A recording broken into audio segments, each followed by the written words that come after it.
Hi guys and welcome back to the Mighty Blues. My name is of course Cameron and welcome back today to another live stream. It is the game review, Everton 1, Nottingham Forest 1 at Goodison Park on Saturday. Our third Premier League game of the season finally ends in Everton picking up some points, 8 points to be precise, after 2 defeats previously. A game that wasn't very exciting, a game that wasn't particularly interesting, and another game that feels like another missed opportunity for Everton to pick up 3 points. I said going into this game that I'll be extremely worried if we come out of it with anything less than a win, and the reason for that isn't because, you know, I want Frank Lampard sacked or anything like that, or it isn't because I'm worried about the outcome this season, etc, etc, because we are only early on in the season, and I appreciate everybody saying calm down, it's only August. You know, we've had plenty of examples of teams that have had, you know, really bad August in the past, and then, you know, ended up coming into their own in September, October, and ended up having some really good season. But as I said on Friday going into this one, when you actually look at our upcoming fixtures and you actually look at the teams that we've got to play over the coming, you know, couple of weeks or so, this game was really the opportunity for us to get some points on the board. This game was really the opportunity for us to get 3 points on the board, you know, get rid of it and forget about the previous 2 games, move on from them, get a win, and then go into a couple of really difficult fixtures, you know, with a little bit of confidence and with a little bit of momentum. And, you know, obviously coming out of Saturday's game with a 1-1 draw, you look at our fixtures, we've got Fleetwood tomorrow in the second round of the AFL Cup. We will be live later on today, a late live stream for you all, probably about 10 o'clock, 9:30, with the game preview to that game. We've then got Brentford away, who, again, are a team that obviously only recently been promoted back into the Premier League. Didn't have a great time there last season away from home. I believe we lost 1-0 due to a penalty. We've then got Leeds United away, who have just absolutely demolished Chelsea. Leeds United, who have sold their 2 best players and yet replaced their 2 best players, which is almost like what Everton should have done in July when we sold Richarlison. I can't believe that there's this new phenomenon going around of selling your best player and then replacing your best player. That's exactly what Leeds have done, which Everton have obviously failed to do. They obviously are reaping the benefits of that. They've had a really, really good start to the season themselves, and a massive, massive win, you know, against Chelsea yesterday, and they looked really, really, really impressive in that win. We've then got the Merseyside derby at Goodison, which, again, okay, it's at Goodison and we're at home, and we haven't actually got the worst record against Liverpool at Goodison, but given the significant quality difference between the 2 teams, you know, that will be that'll be a difficult game. We've then got Arsenal away from home, which for me, I don't care whether you say I'm negative or what, is a write-off. We never beat Arsenal at the Emirates. The last time we went there, we lost 5-0 or whatever it was, 5-1 in the last game of the season. That's a write-off. So you're looking at potentially West Ham at home on the 17th of December, the next opportunity where Everton could potentially, realistically, you would look and think, yeah, I'd expect us to pick up 3 points there. And even West Ham is a really, really difficult fixture, but, you know, we haven't got too bad of a record against them at Goodison, and they're in a bit of turmoil at the moment. Whether or not, you know, David Moyes will still be there on that date is it remains to be seen. But that is still mid-September. That's what, 1, 2, 3, 4, 5, 6, 7, 8 games into the season we could potentially go without picking up a single win in the Premier League. And for people saying, don't be negative, there's no need to be negative, this, that and the other, that's not being negative, that's just being realistic. We're absolutely abysmal away from home. So it's not out of this realm of possibility to suggest that we won't pick up a win. I'm not saying we won't pick up points, but we won't win, you know, against Brentford or Leeds. It's definitely not out the realms of possibility to suggest that we won't beat Liverpool in the derby. And Arsenal away, is there any Evertonian that thinks we'll beat Arsenal away? So that takes us to West Ham on the 17th of September at Goodison Park. Can you imagine what the atmosphere, the tension, the nerves, the anxiety, if we're going into our 7th Premier League game of the season in mid-September without picking up a single win? And that, for me, was why Saturday was so imperative that we win that game of football. And we didn't. And again, for the second week on the bounce, it was another very, very, very winnable game of football that we didn't win. I said that after the Villa game last week. Aston Villa aren't very good. They're not a very good football team. That was proven again at the weekend. What did they lose? 3-1, 4-1 to Palace, 3-1 I think, something like that. They're not a very good football team. They weren't very good last week. The game was decided by, you know, a scrappy, well, a counter attack that we could have avoided. But as I said, had we have been a little bit more proactive, had we have been a little bit, I don't know, I suppose, more passionate to get an equalizer, or had an extra 10-15 minutes, I think we'd have taken a point out of that game. But even a point, Villa away, at this moment, I think should be a game that Everton should be winning. And Nottingham Forest at home, and listen, fair play to Nottingham Forest. They knew, you know, they'd just come back up into the Premier League after 20 odd years, or whatever it is, 15 years. You know, they've got an excellent manager there in Steve Cooper, who I think is a brilliant manager. They've signed 815 new players, which obviously will take time, you know, for them to bed in, and they're really, really, really, I think, making a go at this being a Premier League team. And you can tell that they're not accepting, you know, being a yo-yo team. They're not willing to accept coming up to go back down, to get the parachute payments and come back up. They're wanting to establish themselves in this league, and you've got to respect them for that. But the reality of the situation is I'll say it how it is, they're shite. They're not very good at football. And if that offends any Nottingham Forest fans, then so be it, because I sat and watched them for 90 minutes, 48 hours ago, and they're not very good at football. Now, don't get me wrong, Everton aren't very good at football either. You know, that's understandable, and I think I said in the instant match reaction, this is what kills me, because I used to come on this channel and used to sit in the pub with me dad and with me mates and have the conversations after games about the team we'd just beaten as being not very good, and we'd be able to look at ourselves and go, yeah, we're much better than them. Now we're having these conversations and we're saying, well, this team isn't very good, but we're not very good either. But that's the reality of the situation. Nottingham Forest aren't very good. They're not. And they didn't show anything on Saturday to suggest otherwise. Their goal come from a mistake, be it a goalkeeping or a defensive mistake. I think Jordan Pickford should do better. There definitely should be a defender, namely Nathan Patterson, following the run of Brennan Johnson. And once again, we showed that having a lack of a real quality centre forward on the pitch is killing us at the moment. It really, really, really is. And it's something that we simply cannot afford to go into another Premier League game without. You know, I'm looking at Brentford and Leeds and saying they're difficult fixtures, and they're fixtures that Everton will likely not win because of our away record. That isn't even taking into consideration the fact that we haven't got a striker. I mean, one thing for me was so evidently clear on Saturday, and that is that when Solomon Rondon was on the pitch, it was evidently clear that he wasn't good enough, and he isn't good enough to lead the line for Everton Football Club.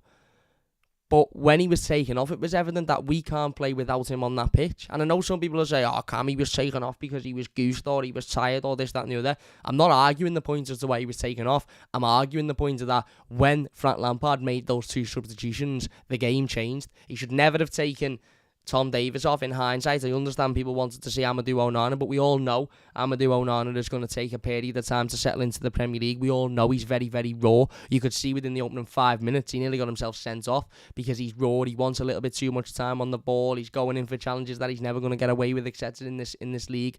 So what do? You put him in a two-man midfield, leaving him highly exposed? No.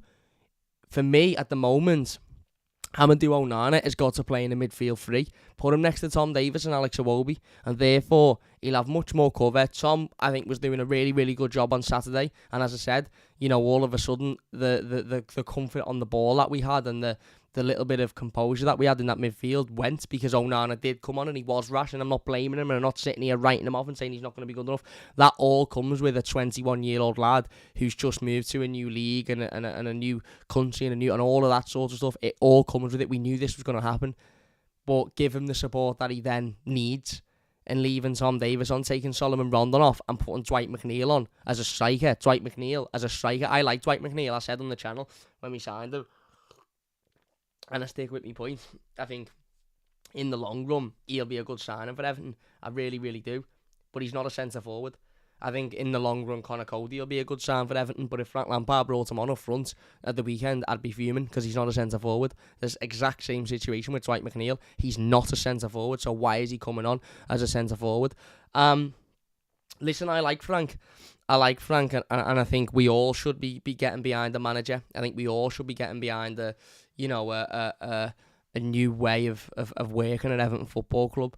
And it was clear that everybody was behind Frank Lampard towards the back end of the season, and we had some magic moments. But the reality is there's a couple of decisions that he's made that have made me sort of think, what's going on here? And he said something in a press conference that I didn't pick up on at the time, and I was actually watching the Daily Live Extra on Toffee TV earlier, and Ped mentioned it, which is quite ironic really, because I was lying in the bath yesterday and I was thinking about it. Not that I often think about Frank Lampard in the bath, but I was thinking about a comment he made in the pre-game press conference before Saturday's fixture, and he was asked about Dominic Calvert-Lewin. He was asked specifically about Richarlison and why the club haven't replaced Richarlison, and does he believe that it's basically stupid for us to have not replaced our highest goal scorer last season. And Frank answered it by effectively saying, well, no, because we thought we'd have Dominic Calvert-Lewin fit, and if we'd have had Dominic Calvert-Lewin fit, then we'd be okay.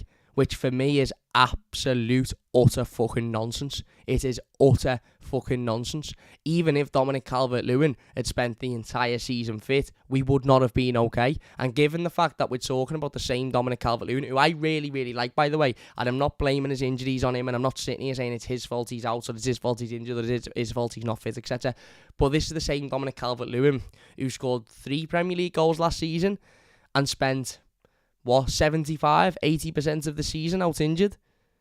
But take away that, you could say Frank Lampard's argument could be, well, that we thought that'd be a one-off season. We thought that'd just be a one-off bad injury season and he'd be okay. Fine. Absolutely fine. Again, I really like Dominic Calvert-Lewin, but we're talking about Dominic Calvert-Lewin here. We're not talking about Sergio Aguero. We're not talking about Thierry Henry. We're not talking about Didier Drogba. We're not talking about Romelu Lukaku. We're talking about a lad who's had one really, really good season under Carlo Ancelotti. Prior to that, was good, but wasn't anywhere near good enough to lead the line and be the only goal scorer, hence why Richarlison was in there with him. And post that one season, has struggled with injuries and has never hit those heights again. So you're talking about a lad who spent practically all of last season out injured, and even when he was at his best, he's only had a brief period at that level. You're not talking about a lad who's had 5 Premier League seasons, scoring 30 goals, had 1 out injured, and then we're sitting here going, well, if he remains fit, we'll be all right. And if he doesn't, we can say, well, we thought he'd remain fit. It's absolute nonsense. It's absolute nonsense. And as I said, I really, really like Frank Lampard, I do. But I thought the answer to that was just negligent. It was absolute terrible. And anybody at that football club that believes Everton going into a Premier League season, given what we've just been through and given the fact that we've only just managed to survive on the penultimate day of the season, anybody at that football club, whether it be Frank Lampard, Kevin Thelwell, Denise Barrett-Baxendale, Bill Kenwright, Farhad Mashiri, anybody that believed that going into this season with Dominic Calvert-Lewin and Solomon Rondon as our only goal-scoring options would be good enough needs fucking bouncing out the club instantly, mate, because that is absolutely nonsense. It's nonsense. We've already seen in the 3 games of the season, Dominic Calvert-Lewin's injuries have crept back up, whether they expected it or not. We've seen it happen, and in the same situation, we've seen Solomon Rondon isn't good enough to lead the line. He's not a goal scorer. He's not quick enough. He doesn't do anything effectively with the ball on the pitch. He's needed at the moment because he's a target man and you can hit it up to him and he'll bring it down and he'll hold defenders off. But in terms of scoring goals, he's had 1 shot in 3 games, or 2 games, sorry. It was wide. It was absolutely wide. So I listened to him say that and I just remember thinking, what? That's absolute nonsense. And I don't know whether Frank said it because he's trying to defend himself or defend Kevin Thelwell, or he's just trying to put a fill-in answer in there to fill the time for whilst Everton are out there looking for a striker. But what I would say is, I think this club would have been absolutely stupid for them to have not looked for a striker, even if Dominic Calvert-Lewin was to be fit. Because where's the contingency plan? Where's the what if? Where's the thought of what if Dominic Calvert-Lewin does get injured? Where was that thought in July when we were in pre-season, when we were in America and we were being linked with midfielders here and defenders here and this, that and the other? Where was the thought of, well, okay, Dom looks good, he looks fresh, he looks good, he looks, the fittest he's ever been, but what if he gets injured? Or what if he gets to December and he's just not having the season we expected him to have? What if he had his patch back under Carlo Ancelotti and now he's just not really hitting those levels again? What if? There's never a what if at Everton. in any sense of the imagination. The same back, 18 months ago when Carlo Ancelotti left. What if that clause in Carlo Ancelotti's contract is triggered and he leaves to another club? What's the contingency plan? What if Richarlison leaves this summer, given the fact that he's flirted with leaving for the last 3 or 4 summers and he deserves his move? What if he goes? Where's the contingency plan? What if Dominic Calvert-Lewin gets injured? What if Solomon Rondon isn't good enough? There's never a what if. It's always just we thought this would be the case. Or what are they going to say about Richarlison? We thought Richarlison had stayed. No, we didn't. We all fucking knew Richarlison was leaving. We all knew Richarlison was leaving. We all knew it. So to say, we thought Dominic Calvert-Lewin would be fit, so we didn't think we'd need another forward, is absolute nonsense. Who's replaced Richarlison then? Tell me, anybody at the football club, who's replaced Richarlison? Because it's not Dwight McNeil. Because he doesn't score the goals Richarlison does. He can't play in the same positions Richarlison can. Who's replaced Richarlison? It's not Anthony Gordon, because the club are looking to sell him and he doesn't do what Richarlison does. Who's replaced Richarlison? Or are the club going to sit there and go, we didn't need to replace Richarlison because we've got Dominic Calvert-Lewin? What, you mean the same Dominic Calvert-Lewin that spent all season out injured last season? Again, through no fault of his own, but that was what happened. And we barely survived relegation with Richarlison. So, again, I know this isn't specifically on talking about the game, and we will get into talking about the game in a moment, but it's all of these things that just add up to the position that we're in now, and the position that we're in now is that we're 3 games into a Premier League season, and we still haven't got a centre-forward, and I said it the other day, and I will say it again. I feel at the moment that a lot of the focus around Everton Football Club is on transfers. A lot of the focus around Everton Football Club is who are we bringing in. I've seen it again all day today. When's Garner signing? When's Kudo signing? This, that and the other. I don't really give a shit about Garner signing, whether he signs or not, or Kudos, because neither of them are centre forwards. My ears perk up when Everton are being linked with a centre-forward at the moment. Would I like Kudos coming in? Yeah, good, tricky player, had his injury issues, probably wouldn't be too bad of a signing. Same with Garner, but at the moment, I can't get excited about either of them because none of them put the ball in the back of the net. And at the end of the day, the reason we pay hundreds and hundreds of pounds a year to go to watch Everton, the reason we get up at 3, 4 o'clock in the morning if you live in America or Australia or, anywhere across the world to watch Everton, the reason we go away from home every other week, travelling on coaches for 15, 16, 17 hours to travel into here, there and everywhere, the reason we go on pre-season tours in America or Kenya or wherever else, the reason we do this is to see Everton win games of football and to see Everton put the ball in the back of the net. And whether it's Garnagay comes in and improves our midfield, or Kudos comes in and improves our midfield, or anybody else, they do not put the ball in the back of the net. And that is our biggest issue at the moment. We haven't got anybody to put the ball in the back of the net. And fair play, Damari Gray stepped up the other day. He got a chance and he took it really, really well. And I actually think he had his best game in a while. I still don't think he was great. I think there's a lot of people sort of saying he was unbelievable. I don't think he was great, but he had his best game in a while. And fair play to him. He got his opportunity. He stepped up and he took it. But we're on the 22nd of August. That was our 3rd Premier League game of the season. And it was our 2nd Premier League goal of the season scored. And the first was scored by a player that left 6 months ago in Luca Dean in an own goal last week. 22nd of August, 3 Premier League games, and we've scored 1 goal effectively in our team. But we didn't need a replacement for Richarlison because Dominic Calvert-Lewin was going to be fit. It's nonsense. It's absolute nonsense.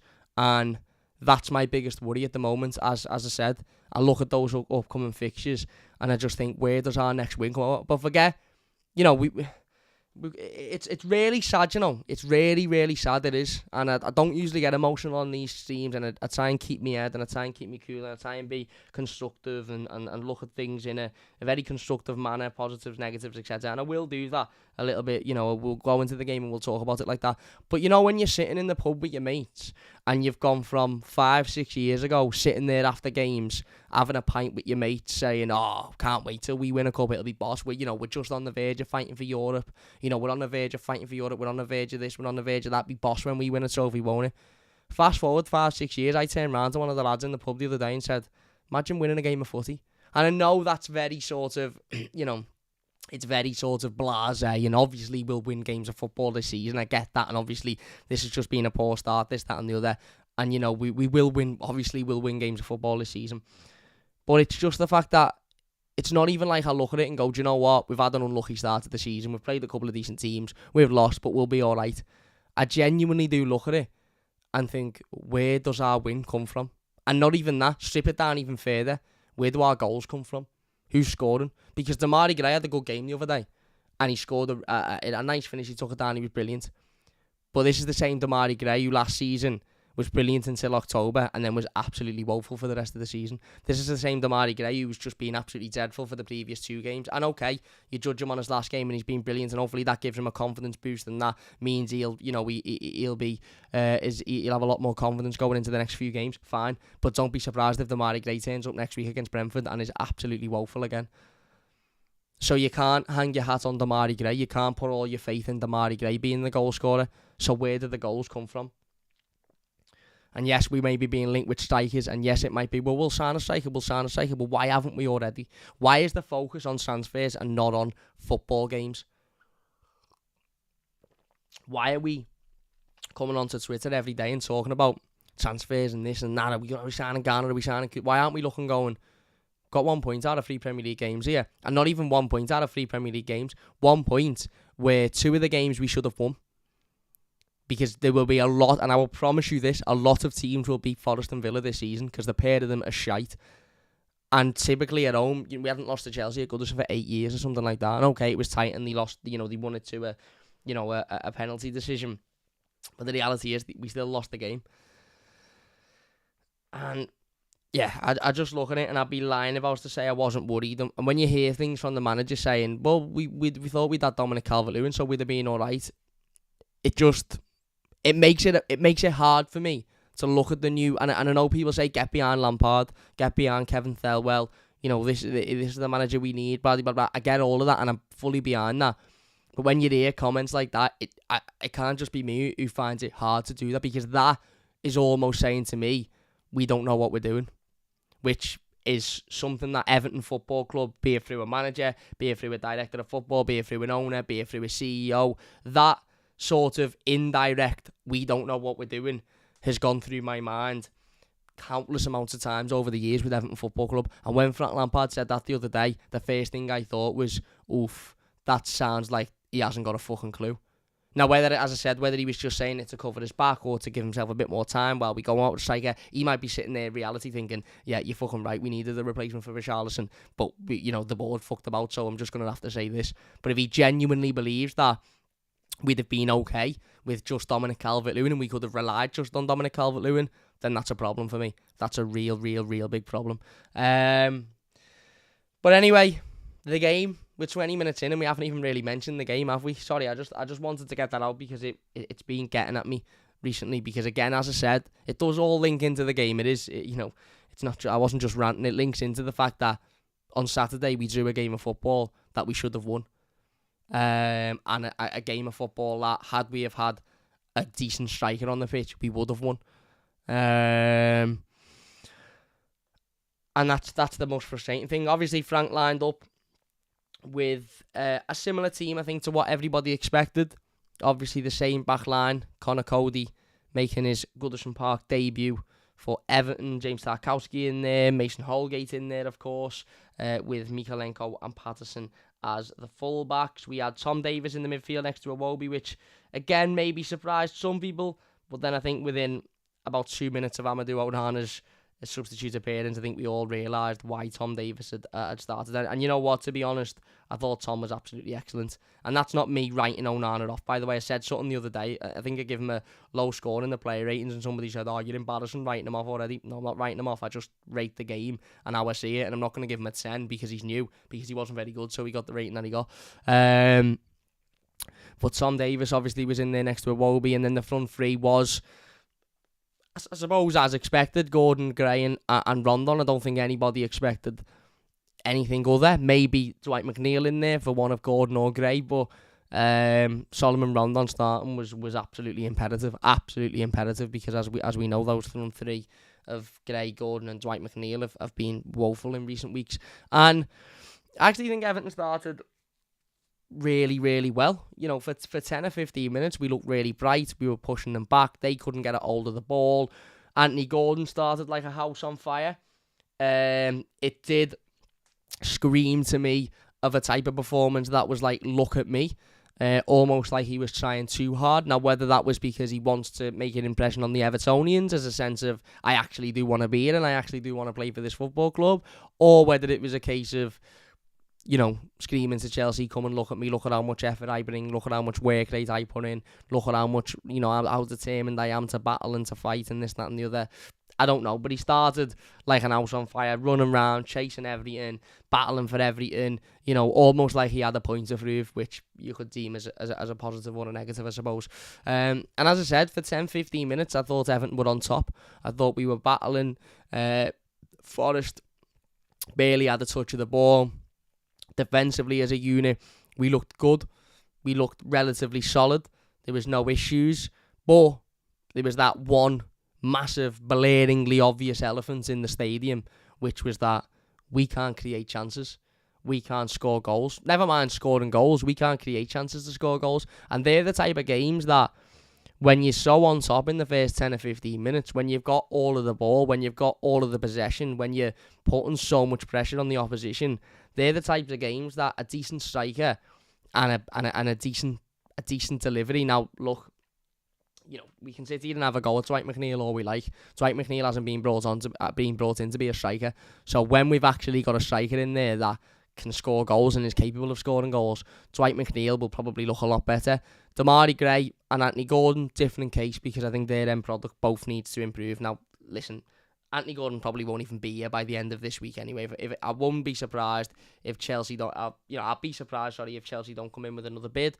And if they do come in with another bid, I would assume it would be upwards of £50 million, and I think that would be enough to get Everton to sell Anthony Gordon, if I'm being honest with you. However, he's an Everton player now, and as things stand now, he hasn't got the end product that he. Sorry, I've just got a bit of dust on here. He hasn't got the end product that he needs. He hasn't got the end product that we need. Similar with Demarai Gray, although I thought Demarai Gray did have his best game in a while.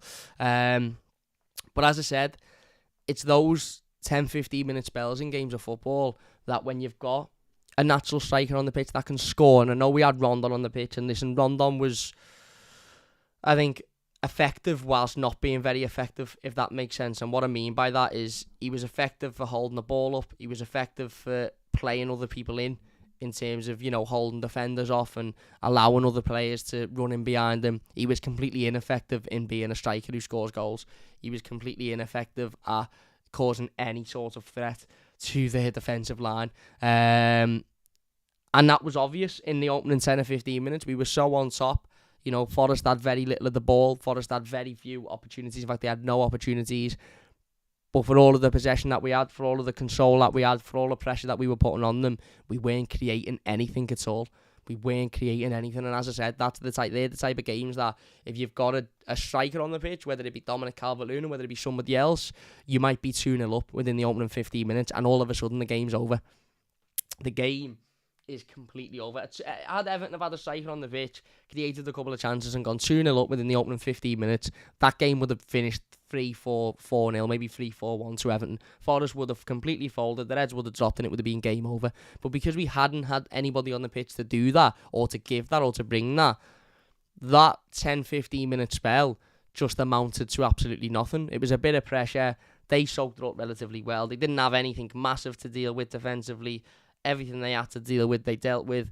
And then all of a sudden, they started to grow in confidence. And I think they started to grow in confidence because they realised, okay, these have got a lot of pressure. These will put a lot of pressure on us. These will run around, they'll work hard, they'll battle. But they've got nothing going forward. And within the opening 15 minutes, their centre-back, I can't remember his name, the blonde lad, got a yellow card within the first 15 minutes. In fact, a couple of them got yellow cards quite early on. Nico Williams got a yellow card fairly early on as well. And you'd think, given that one of their centre-backs and their right-back, or was he a left-back? Right-back had picked up yellow cards, you would think that would drive players like Anthony Gordon, Demarai Gray, Solomon Rondon to target those players, because they're on a yellow card.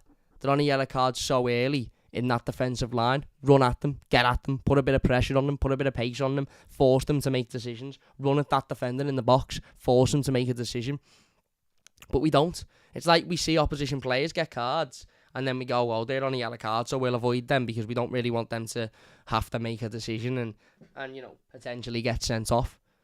It's like we purposely avoid them when we should have been getting at them. We should have been putting so much pressure on that centre-half and Nico Williams because they cautioned themselves so early on in the game. I mean, if we have a look, Nico Williams' one was a lot later than the centre-half, but if you have a look at when they actually were, bear with me 2 seconds, let me go all the way back. Jack Waddle, he got a yellow card 20 minutes into the game. Nico Williams got one 29 minutes into the game. So, within the first half an hour, 2 of their back line have got yellow cards. Why aren't we targeting them? Why aren't we getting at them? Why aren't we forcing them into making decisions? We just don't do that. We just simply don't do that, do we? And that, for me, is so frustrating. And as I said, after that 10-15 minute spell, because we'd created nothing, and because we'd made nothing of the ball that we had, they all of a sudden just grew in confidence, I think, and they all of a sudden just started to realise, actually, do you know what? These haven't really got much here. So they started to creep back into the game. They started to get back onto the ball. They started to, I think, attack with confidence. 21 minutes into the game, Anthony Gordon throws a lazy challenge in and gets himself booked for absolutely nothing. Literally for the laziest tackle you'll ever see. And I think that was the moment when I thought, yeah, he's doing too much. He's trying to impress. He's doing too much, because it was just a silly challenge that he didn't need to put in. It was almost like he was running on emotion. And I'm surprised he didn't end up getting himself sent off, to be fair, on that basis. But yeah, they started to grow into the game a little bit more. They started to grow into a little bit of confidence. And as I said, that 10 or 15 minute spell that we had just completely, it just killed itself out, didn't it? With no end product, with no creativity. They started, I think, to look and think, actually, do you know what? We can get at these, or we can get something out of this, because these haven't got much going forward whatsoever. And ultimately they grew in confidence because of that. And then we get into half time. Not much else happens. As I said, a pretty dull 45 minutes. I think we were defending relatively well. I do think James Tarkowski had a bit of a shocker. I think it was probably his worst game in an Everton shirt.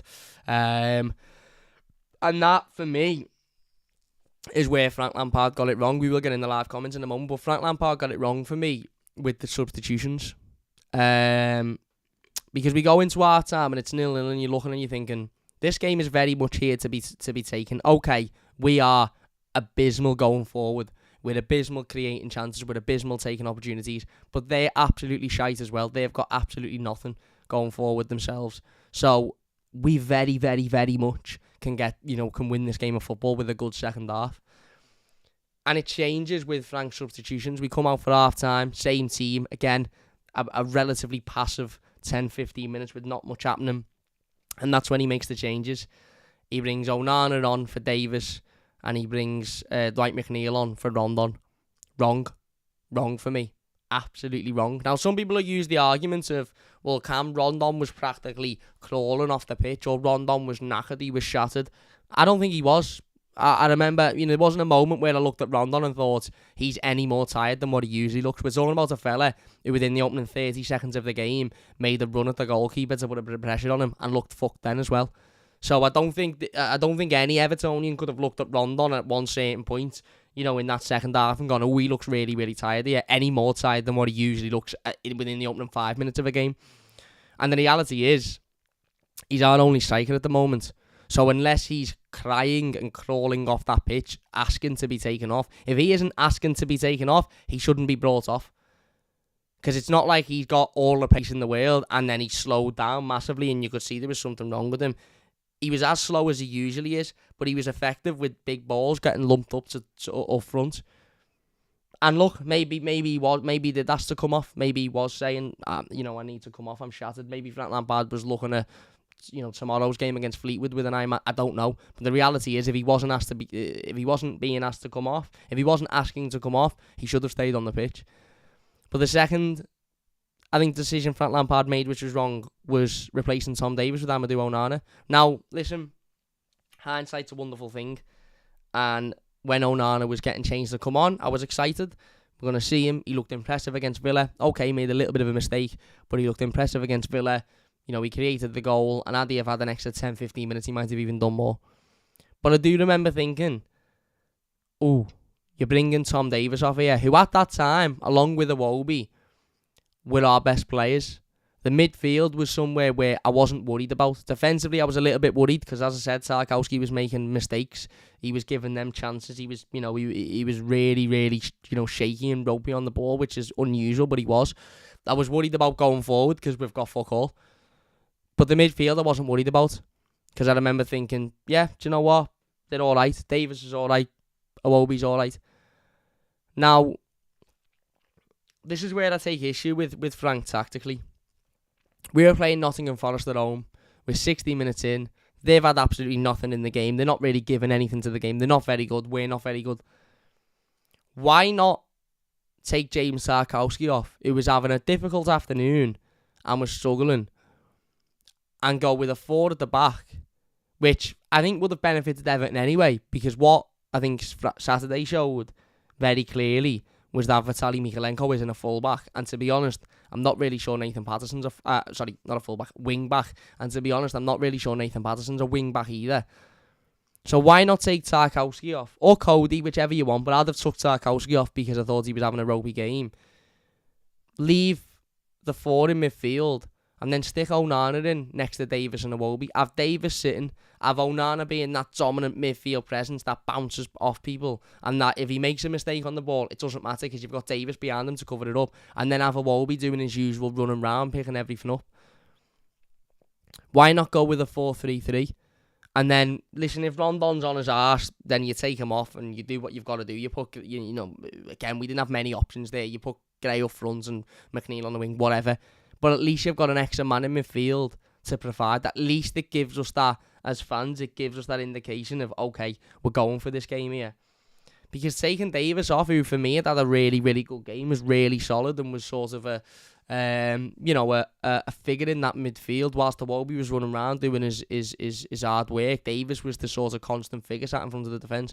To take him off for a young lad making his Goodison Park debut, brand new to the league, brand new to the pace of the league, which you could see within the opening couple of minutes, he was struggling with the pace of the league. Not the pace, struggling in terms of how much time he's got on the ball. Again, it was just a bad decision. And we can sit here all we like and say, yeah, but Cam, we all wanted Onana to come on, and you're talking in hindsight here. I'm talking in hindsight, yeah, but I don't watch these lads train every single day. I don't watch what they do in training. Frank Lampard very clearly had his reservations about Amadou Onana because he said in his press conference on Friday that he was waiting until the very last moment to start him. That wasn't a fitness thing. That was because he was waiting to see whether he was ready or not. And very clearly he wasn't ready. Not because he's not fit, but because he's not ready to start to get a Premier League game of football because he's not up to that level of knowledge and speed of the Premier League. So we can sit here all we like and say, yeah, well, in hindsight, Cam, it didn't work, but you can't, Frank Lampard didn't have the benefits of hindsight. Frank Lampard's got the benefits of watching this lad for the last 7 days in training and being able to think, yeah, he wants a little bit too much time on the ball, or, he's a little bit rash with his challenges, etc. So what I'll do is I'll put him in there next to Davies and Iwobi, and I'll take a centre-back off, because did we need 3 centre-backs against the Forest team who had no threat going forward? No, we didn't need that. But Lampard made the decision. He brought off Davies. He brought Onana on. And as I said, whether you like it or not, that's where the game changed. Whether you like it or not, that's where the game changed. We lost control of the ball in the midfield. We all of a sudden didn't have an aerial threat up front.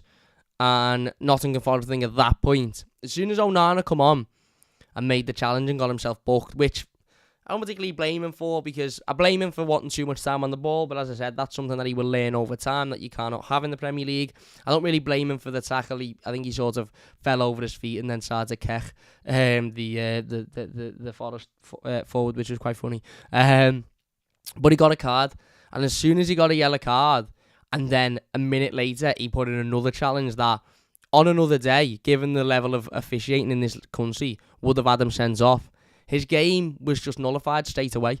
Because not only within the first 5 minutes has he picked up a yellow card, but he's also picked up a last warning, if you like, because that was what that would have been. The referee would have been in his face saying, that's your last warning. Anything else and you're off.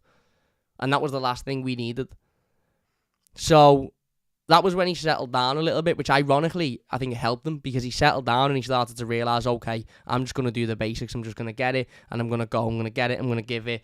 I'm going to make sure that if I do slide tackle, I'm absolutely 100% certain that I'm going to win the ball. I'm not going to do anything that, could be deemed malicious or anything like that. And that was when he actually improved, when he settled down and when he just, he was very sort of, he was very basic. But that nullifies his game. Because he wasn't able to barge into people, he wasn't able to win the ball back, he wasn't able to be physical, because he knew the moment he went near any Nottingham Forest player, they were going to throw themselves on the floor looking for a red card. They already surrounded the referee for his second challenge, wanting him to get sent off.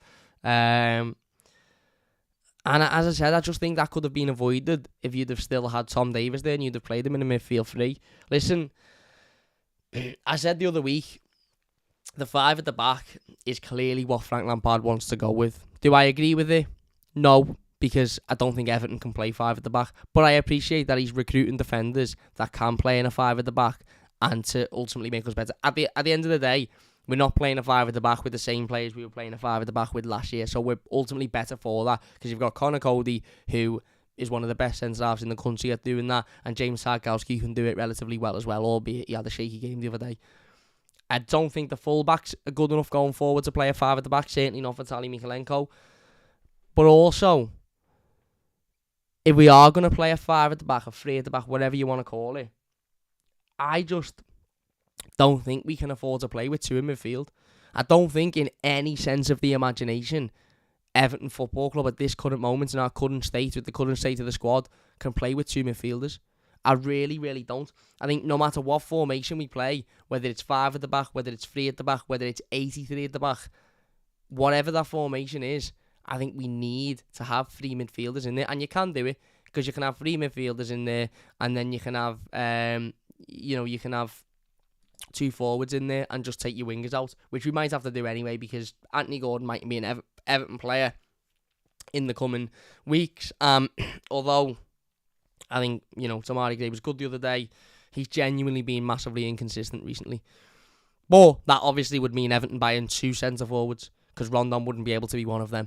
And at the moment, we're being linked with centre midfielders still, which is baffling, and not centre-forwards. But I just don't think this Everton team can play with 2 in midfield. And we're seeing it again. All of a sudden, because Onana's game was nullified, we had McNeil come on and just ram round. As I said, he's not a striker. He's absolutely not a striker. And this is coming from somebody who's a fan of Dwight McNeil and thinks he'll actually have a good career at Everton. He's not a striker. And Dwight McNeil, I think, will come into his own when we've got a striker and he's able to use that left foot to put balls into the box and to create chances and to offer something else. But he's not. We haven't got a goal scorer. We haven't got, whatever you think of Anthony Gordon, he's not a goal scorer. He doesn't score goals. His chance at the end of the game proved that, which we'll talk about in a moment. Damari Gray isn't a consistent goal scorer. Okay, he scored the other day and he scored a couple last season, but he's not a consistent goal scorer. Dwight McNeil isn't a consistent goal scorer. And as I said earlier on, and for anybody that wasn't here earlier on, the reason we all pay £500 a year to watch Everton, the reason we all get up at 3-4 in the morning if we live in Australia or New Zealand, the reason we travel up and down the country every week spending hundreds of pounds to watch this football club, the reason we travel all the way around the world to watch us in pre-season, is to see us winning games of football and scoring goals. And we haven't got anybody that is capable of doing that at the moment, on a consistent basis. And that's a massive worry. As I said, as soon as Tom Davies was brought off and Rondon, the game changed, because we all of a sudden couldn't do what we were doing before. Forest grew in confidence a lot. I think if you are enjoying, by the way, please hit that like button. It does only take a second. And if you're new, don't forget to subscribe. Forest grew in confidence a lot. They started to move forward a lot more. They started to, I think, believe that they could get something out of the game. They started to take control of the ball. You were sort of looking towards the bench at options.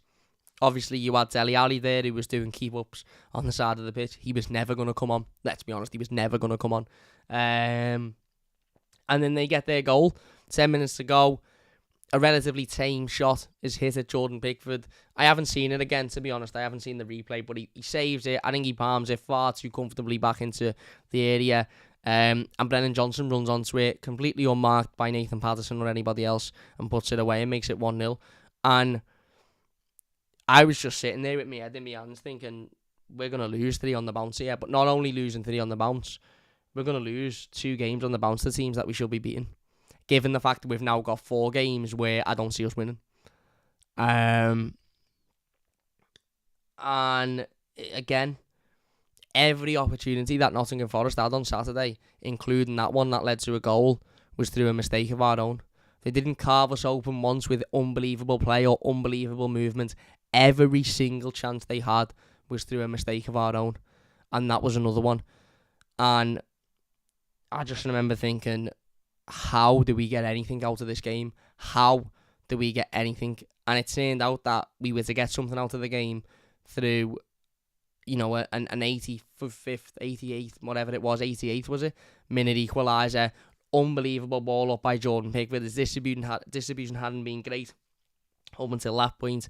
But if he was at fault for the goal, he made up for it with an unbelievable ball up. And to be fair, Damari Gray makes a really, really smart run, really, really good touch, and a really, really nice finish below the keeper. And all of a sudden, you know, it's 1-1. Now, I don't want to sit here and gloat about the goal far too much, because it was a great ball by Jordan. It was a great touch. It was a great finish. We exploited what is, as I said before, I don't care if it offends anybody. They are shite. Nottingham Forest are utterly shite, and their defence is utterly shite. And we proved that by one big lumped ball up by the goalkeeper, completely took their whole defence out, and Damari Gray just nipped in and put it in the back of the net. But the reality is, listen, it's a goal, and we scored, and I'll take any goal. I'll take it coming off anybody's arse in the last minute. I'll take any goal. But it still isn't a goal that's come from either of the wingers providing with a nice pass or a nice bit of play. It's not a goal that's come from the midfield. It's not a goal that's come from lovely bits of, you know, passages and play. It's a goal that against 16 Premier League teams, you'd never score, because 16 Premier League teams' defences wouldn't allow that to happen. So it was a really, really good ball, and it's a goal, and you take it in any circumstance. Of course you do. But it's a goal that, as I said, 16 teams in the Premier League, their defences wouldn't allow that to happen. A big fuck-off centre-half, and they just headed that out comfortably. But we don't. We get the goal. Good touch by Gray, as I said, good runner. And to be fair, look, I give him a bit of stick the other day. Damari Gray played well. I think Damari Gray had his best game in an Everton shirt for a while on Saturday. He was having opportunities. He was having chances. He was taking shots at goal, which I don't mind. I don't mind players taking shots at goal. I don't mind players having a go. I don't mind players, you know, trying to change the game. I don't mind that whatsoever. His goal was really, really well taken. I thought really, really well taken. And hopefully, as I said, that will do him the world of good confidence-wise, in terms of, you know, being able to really kick on now and be involved over the next couple of weeks, because we need them to be. We can't afford them not to be, really. We then had another chance towards the end of the game. Ironically, you know, this Everton team that create about as many chances as I cook hot dinners, which I can tell you now is none. We then had another chance towards the end of the game. Another ball gets lumped up. The Nottingham Forest defender completely misheads it. Again, proving they're not very good. Completely misheads it. Anthony Gordon gets in. He's got a one-on-one with the goalkeeper. The goalkeeper, to be fair, Dean Henderson, does come out really, really quickly and makes himself big. And I've seen the replay and I've slowed it down. And listen, it's difficult because it all happens within a split second. And as I said, Dean Henderson does do really, really well to come out, to make himself big and to, you know, to stop that. But Anthony Gordon's got 3 options there. He's got one, which is to knock it underneath the keeper, given he's already jumping, to knock it underneath him, and it would have rolled in.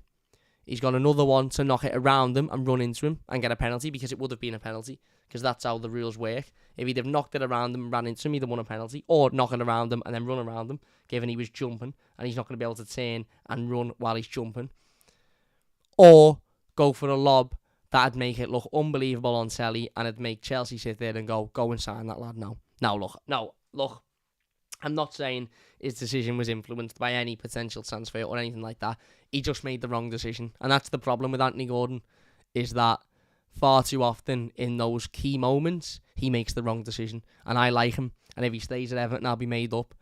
And, again, I'm not going to sit here and have a go at him.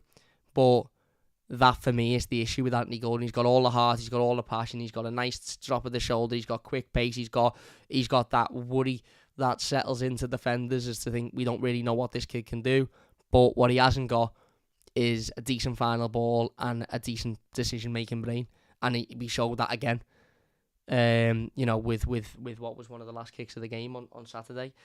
And look, I'm not going to sit here and talk about his transfer. I'm not going to sit here and talk about whether or not he will leave the football club. But yeah, I think that was poor. And then the game is seen out. Final whistle goes 1-1. Really, really disappointing for me. Really disappointing. Understandable that we've got no striker, but not excusable. Because at the end of the day, we lost Richarlison on the 1st of July.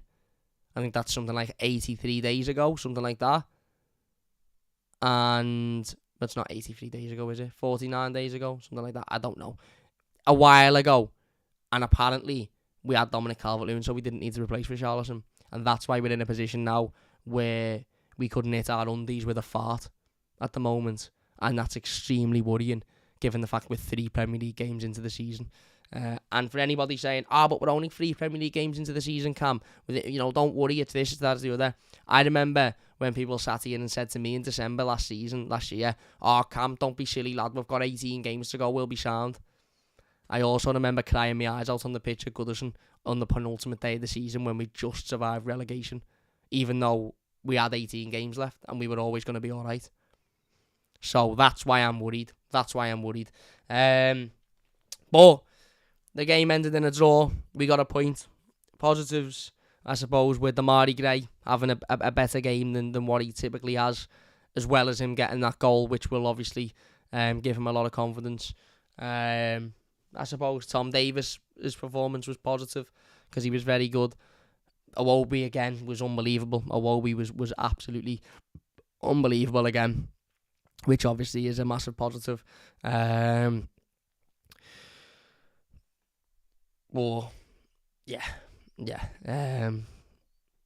Worrying and disappointing, I'd say, for me.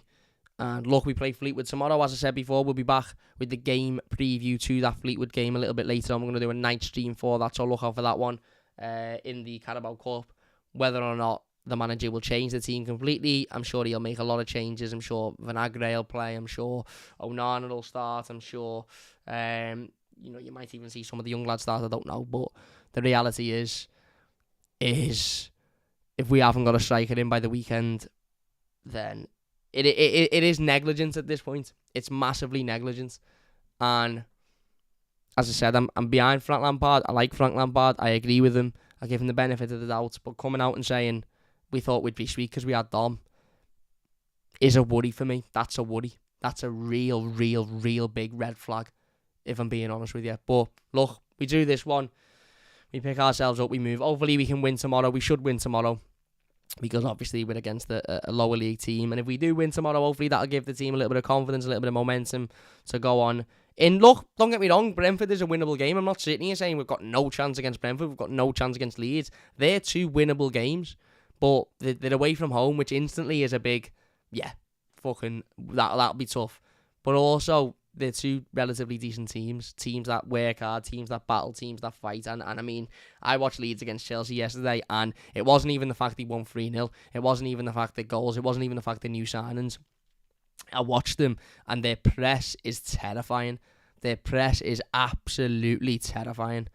But we'll wait and see. Joel said Richarlison should have been held to his contract if they had no forwards lined up. We have seen 60 million is nothing, will cost us a hell of a lot of money if we get rid of. The reality of the situation is, though, again, I said it before, and if you're watching through the stream and you've watched all of the stream, then I apologise, because I'm going to repeat myself. And I know there's a couple of people that like to comment about how I repeat myself, even though I don't think people realise that sometimes I say something and there's 15 people listening, and then other times there's 100 people listening, so I'll say it again if I think it's a valid point. But, there you go. I said it before, it's always it is never a what if with Everton. What if Carlo Ancelotti, triggers that clause in his contract that says he can go to Real Madrid? Who are we going to have lined up? Nah, that won't happen. What if Richarlison leaves this summer and we lose them goals? Nah, that won't happen. What if Dominic Calvert-Lewin gets injured and we haven't got somebody to step in and replace him? Nah, that won't happen. There's never a what if. It's always just a reactionary, we'll deal with it when it happens, and that's not good enough. That's why we're in the position that we are ultimately. Brentford and Leeds got goals and then we can't outscore them, says Joel. The fact we haven't and weren't going to strike it is a failure of judgment and recruitment. I agree. Wonderless says, I give Frank the benefit of the doubt and say he was put on the spot when he gave that nonsense answer. Listen, if he wasn't, if he gave it because he panicked or because he wanted to, just give an answer and sort of not sound too whatever, then fine. But if he genuinely believes what he said, then I'm worried. But if he doesn't, then listen, it is what it is. It is what it is. Anyway, look, we are going to finish it there then. If you have enjoyed this live stream, please do hit that like button. As I said, we will be back a little bit later on tonight with the game preview to our Carabao Cup fixture against Fleetwood. So don't forget to join us for that one. That'll be about 9:30, 10 o'clock, something like that. Probably more towards sort of 10 o'clock. So it'll be a late one. I know people like the late stream, so don't forget to look out for that one. But if you have enjoyed this one, please do hit that like button. Massive thanks to everybody in the live comments. Really do appreciate it. If you watch us a YouTube video, leave your thoughts down below and we'll get involved with as many of them as we can as well. Big thank you for watching. If you are new to the channel, please do subscribe as well. That would mean a lot to me. And yeah, we'll see you soon on the Mighty Blues.